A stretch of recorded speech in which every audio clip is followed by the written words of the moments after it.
5년간 지속되어 온 리플과 SLC의 항쟁이 종료되었습니다.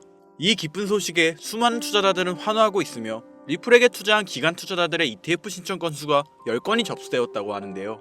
여러분들도 아시다시피 SEC와의 법적 소송을 진행하고 있는 리플에게 있어 수년간 지속되며 이어지고 있는 이 소송은 리플의 상승세를 억누르고 있던 큰 장애물이었죠.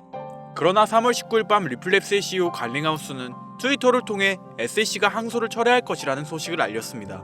끝날 듯 끝나지 않던 이 싸움이 끝난다는 소식에 기관 투자자들은 적극적인 움직임을 보여주고 있는데요. 이번 ETF 신청 건수와 더불어 현재 기관 투자자들이 리플을 모집하고 있다는 소식은 기관 투자자들에게 리플의 신뢰가 회복되어진 것으로 보여집니다.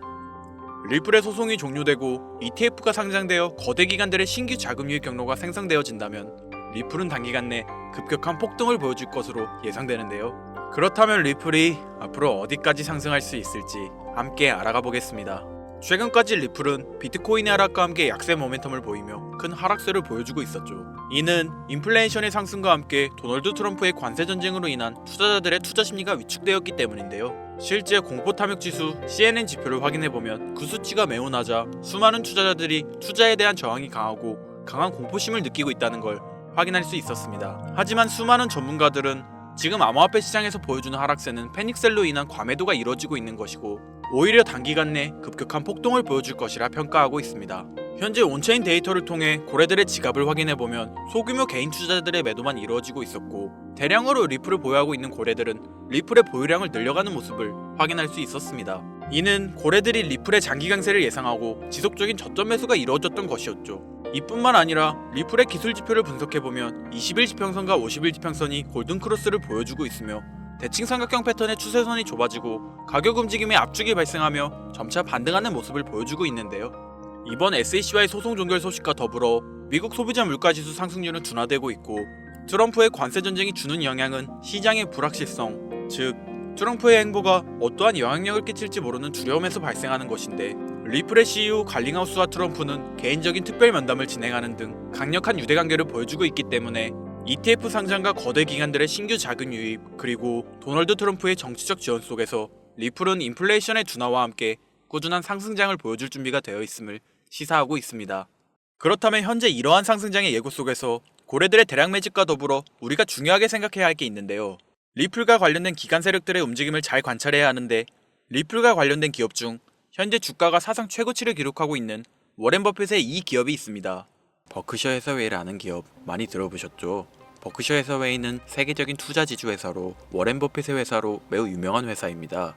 시총이 무려 1000조나 되는 어마어마한 규모의 회사이죠. 이런 버크셔 해서웨이가 가지고 있는 대표적인 회사 어떤 회사가 있을까요?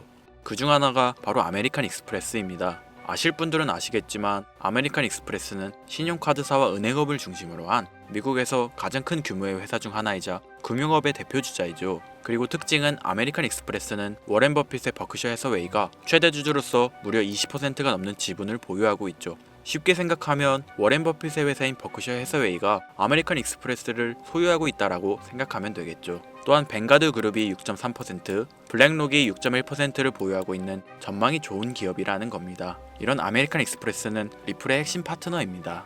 심지어 작년 8월에도 아메리칸 익스프레스는 송금을 위해 리플을 채택했다는 걸 알 수 있죠. 이 말은 워렌 버핏의 회사인 버크셔 해서웨이가 소유하고 있는 아메리칸 익스프레스에서 리플과 협업을 하고 있다는 말입니다.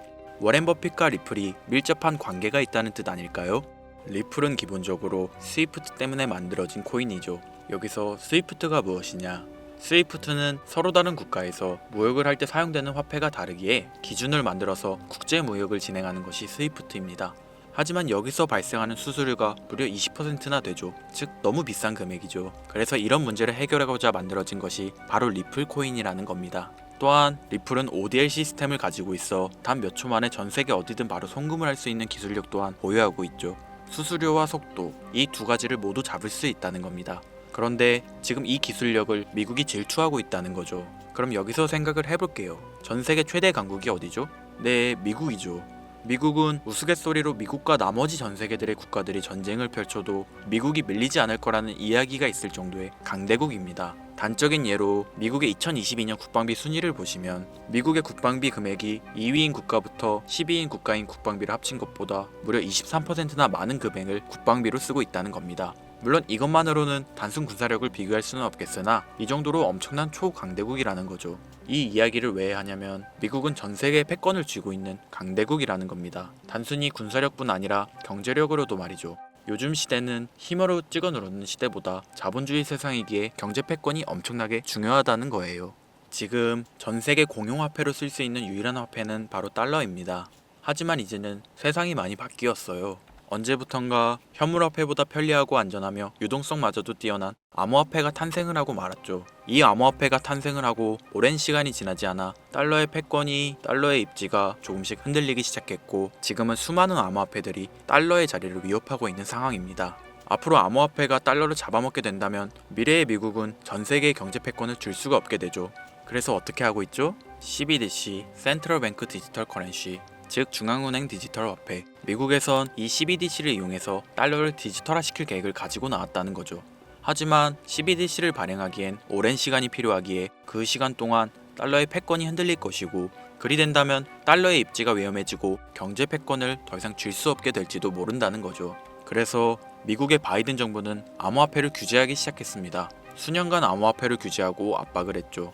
하지만 이제는 그게 더 이상 불가능해졌다는 거예요. 세상이 달라졌다는 거죠.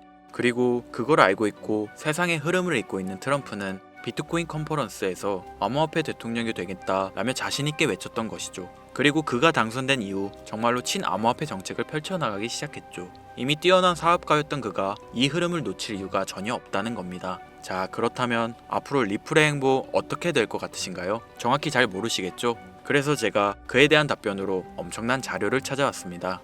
이 정보는 제가 우연히 발견한 정보인데요. CBDC를 위해 기반으로 삼을 가교통화 코인의 적합성 및 미 연방지구별 논의사항을 보여주는 자료입니다.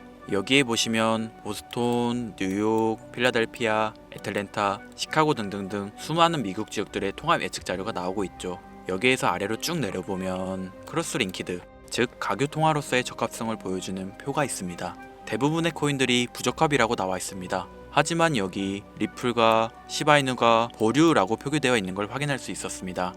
뭐 그럴 수 있어요. 리플은 법적 공방이 남아있고 시바이누는 탈중앙화를 목적으로 나온 코인이다 보니 어찌 보면 CBDC와는 어울리지 않을 수 있죠. 하지만 다르게 생각해보면 두 코인 모두 세계 어디든 자유롭게 금융 서비스를 제공받을 수 있다 보니 이보다 더 뛰어나고 자유로운 가교통화가 있을 수 있을까? 라는 생각도 들긴 했죠. 그런데 여기서 저는 충격적인 내용을 확인할 수 있었어요. 여기 보이시나요? 시바이누조차 보류로 나와 있는데 이 생소한 코인이 적합이라고 나와 있었습니다. 진짜 너무 생소한 코인이었어요. 그래서 이 코인의 정보를 좀 찾아봤는데 정말 신기할 정도로 정보가 없었습니다. 그런데 바이낸스에는 이 코인이 상장이 되어 있더라고요. 그래서 저는 의구심이 들었습니다. 전 세계 은행을 이을 수 있는 가교통화 자리에 아무도 모르는 코인이, 그것도 정보도 별로 없는 코인이 리플과 시바이누보다 높은 자리를 선점하고 있다? 그리고 신기할 정도로 정보가 완벽하게 통제가 되어 있다? 아무리 봐도 너무 이상해서 곰곰이 생각을 해보다 얼마 전에 있었던 미국 대선이 떠올라서 혹시 트럼프 당선에 이목이 쏠려있을 때를 노려 4분기에 이 코인을 가교통화로서 밀어주려는 건가? 라는 생각이 확 들더라고요. 그래서 바로 국내 거래소 중 가장 거대한 거래소인 업비트를 확인해 봤는데 놀랍게도 올해 이미 상장이 되어 있었습니다. 그뿐이 아니었죠. 일본의 비트플라이어, 중국의 후오비, 미국의 코인베이스, 유럽의 비트스탬프, 인도의 와즈렉스, 두바이의 바이비트 등 전 세계에서 내놓아야 할 가상화폐 거래소에 모두 4분기 상장 예정인 코인으로 올라와 있었습니다. 이제 이해가 되기 시작했죠. 이 코인을 말미삼아 미국이 다시 한번 전 세계 경제 패권을 쥐려고 하고 있는 것 같습니다. 제가 그래서 이 코인을 구독자님들에게 공유해 드리려고 영상을 촬영해서 올렸는데 이게 유튜브 측에서 자체적으로 막아버리더라고요. 아무래도 미국 대선과 관련해 있는 코인이다 보니 유튜브 측에서 자체 필터링이 되는 것 같아요. 벌써 2번이나 경고 먹었어요. 한 번만 더 경고 먹으면 더 이상 구독자님들께 좋은 영상을 제공해 드릴 수가 없어서 어쩔 수 없이 상단부에 있는 제 개인 번호 010-8056-5800, 010-8056-5800 이 번호로 코인이라고 적어서 문자 보내주시는 분들에게 해당 코인 정보를 제공해 드리려고 합니다. 구독자님이신 걸 확인하는 즉시 해당 코인에 대한 정보 바로 제공해 드리도록 하겠습니다. 요즘 저를 사칭해서 정보를 팔아먹으려고 하는 악질업자들이 너무나도 많이 늘어나고 있습니다. 제보가 진짜 빗발치고 있어요. 다시 한번 말씀드리지만 저는 절대로 금전을 요구하거나 멤버십 가입 유도 및 개인정보 등을 요청하지 않습니다. 그런 사칭범들이 워낙 많아 문자 보내주시는 분들 한 분 한 분 제 구독자님이신지 확인 후 공유해드리다 보니 약간의 시간이 소요가 된다는 점 다시 한번 양해 부탁드립니다. 저는 많은 거 안 바래요. 오로지 제 채널을 키우기 위해서 제 영상을 보시고 제 채널 구독, 좋아요, 알림 설정 그리고 댓글 정도 남겨주시면 저는 그걸로 만족합니다. 그러니 이것 외에 요청하는 게 있다면 제가 아니라 사칭이니 조심하세요. 앞으로 더 좋은 영상, 더욱 도움이 되는 정보로 다시 찾아뵙겠습니다. 오늘 하루도 고생하셨습니다. 김선우입니다. 감사합니다.